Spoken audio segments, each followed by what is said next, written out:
નમસ્કાર મિત્રો, સ્વાગત છે ફરી એકવાર તમારી યુટ્યુબ ચેનલ ગુજરાતી સાહિત્ય વિદ નિકુંજ યુટ્યુબ ચેનલમાં. હું નિકુંજ પરમાર આપ સૌનું તહેદિલી સ્વાગત કરું છું. આજના વિડીયોમાં વાત કરવાના છે મિત્રો, ગુજરાત સરકારના પેન્શનરોને આજથી તારીખ 20/5/24 નિયમો લાગુ, પેન્શનમાં યથાવત રહેશે. અને મિત્રો અવશ્ય વિડીયો જોઈ લેજો. તે પહેલાં વોટ્સઅપ ગ્રુપ અને ટેલિગ્રુપ બંને બનાવ્યું છે મિત્રો, અવશ્ય જોઈન લેજો, લિંક ડિસ્ક્રિપ્શન મૂકું છું.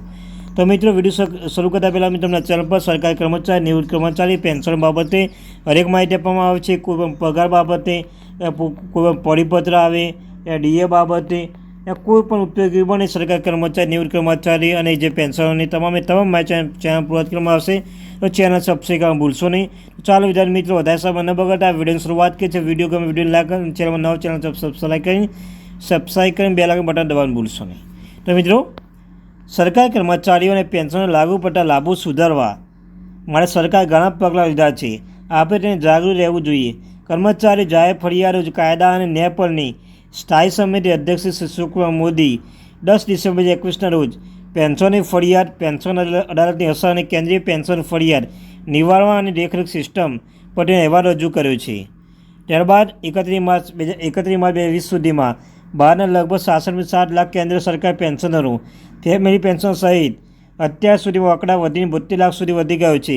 સમિતિના મુખ્ય અવલોકન અને ભલામણ નીચે તબીબી ભથ્થાનો સમાવેશ થાય છે. ત્યારબાદ તબીબી સુવિધાઓમાં સમિતિએ નોંધ્યું છે કે કેન્દ્ર સરકારની આરોગ્ય યોજના CGHS માત્ર અમુક રાજ્યોની રાજધાની અને મોટી કેન્દ્ર સુધી મર્યાદિત છે. CGHS વિસ્તારથી બહાર રહેતા પેન્શનરો રોજબેરોજ તબીબી ખર્ચાઓની પહોંચી વળવા માટે દર મહિને 1000 નિશ્ચિત તબીબી ભથ્થું આપવામાં આવતું હતું. સમિતિ ભલામણ કરીને જિલ્લાના સ્તરોને CGHS કેન્દ્ર ખોલવા અથવા જિલ્લાના મુખ્યાલયોમાં કાર્યરત સરકારી હોસ્પિટલ CGHS કેન્દ્ર તરીકે નિયુક્ત કરવા, એ પેન્શન માટે તબીબી ભથ્થું વધુ વધારીને 3000 પ્રતિ માસ કરવા. આ બાબતે મંજૂરી માટે પેન્ડિંગ છે. DOP DW ત્યાં શરૂ કરાયેલા નાણાં મંત્રાલય અમે આ વર્ષ સુધીમાં પરિણામ જાણી શકીએ છીએ. તો મિત્રો, પ્રતિ માસ 3000 રૂપિયા આપવામાં આવશે. તે બાબત પેન્ડિંગ છે મિત્રો, ટૂંક સમય નિર્ણય લેવામાં આવશે. તો આ લેટેસ્ટ અપડેટ મિત્રો. Thank you very much.